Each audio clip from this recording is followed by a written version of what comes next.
Good morning. Welcome to Lessons with Lizzie.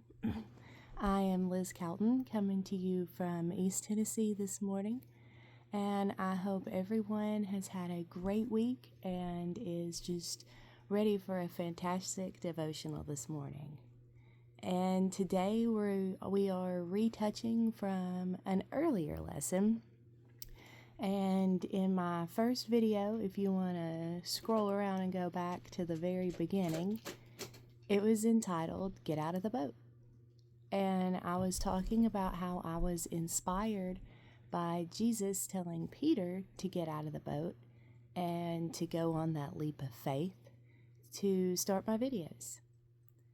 And I want today to go back to Matthew and to talk about those verses again, but with a different lesson in mind, because sometimes we can have multiple lessons from one verse, right? So we talked about getting out of the boat, but let's talk about what happened to Peter when he got out of the boat. He got out of the boat when Jesus said, "Come," right? And he walked on water towards Jesus. Until what? Matthew 14:30. But when he saw the wind, he was afraid, and beginning to sink, he cried, "Lord, save me." When fear became greater than his focus on Jesus, he began to sink. The waves didn't cause Peter to sink, though, right? Peter began to sink when his focus shifted. It shifted from Jesus to the storm, from Jesus to fear, and that's what made him sink. Matthew 14:31. Immediately Jesus reached out his hand and caught him. "You of little faith," he said, "why do you doubt?" So why do we doubt? Why do we let our fear become louder than our faith? Peter didn't start sinking because those waves were bigger. He sank when his focus shifted from Jesus to the storm. And when he lost sight of Jesus and focused on the storm, that's when he began to sink. And that's how it is in our lives, in our theoretical ocean. Sometimes Jesus tells us to get out of the boat, and we follow. But what happens when we lose sight of Jesus?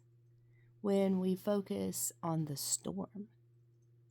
We sink, just like Peter. It's not that the waves got bigger necessarily.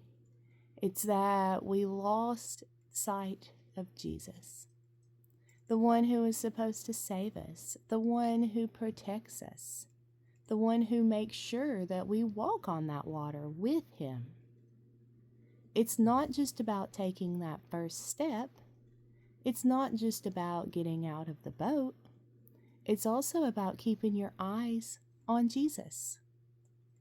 Even after you've taken that first step, especially after you've taken that first step. Because the truth is, we all have storms. Maybe it's a health problem. Maybe it's financial stress. Maybe it's anxiety. Maybe it's losing someone you love, or a relationship falling apart. The storms are real. Peter's storm was real too. Jesus never told Peter there wouldn't be waves. He just invited Peter to trust him in the middle of the storm. Hebrews 12:1-2.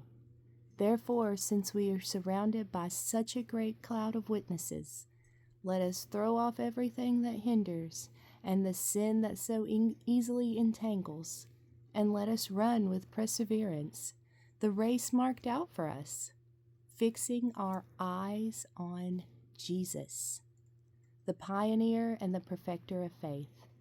For the joy set before him, he endured the cross, scorning its shame, and sat down at the right hand of the throne of God. Hebrews says it loud and clear. Keep your eyes on Jesus. not on the circumstance, not on the wind, not on the waves, not on the fear, but on Jesus. Because the storms are going to come and go.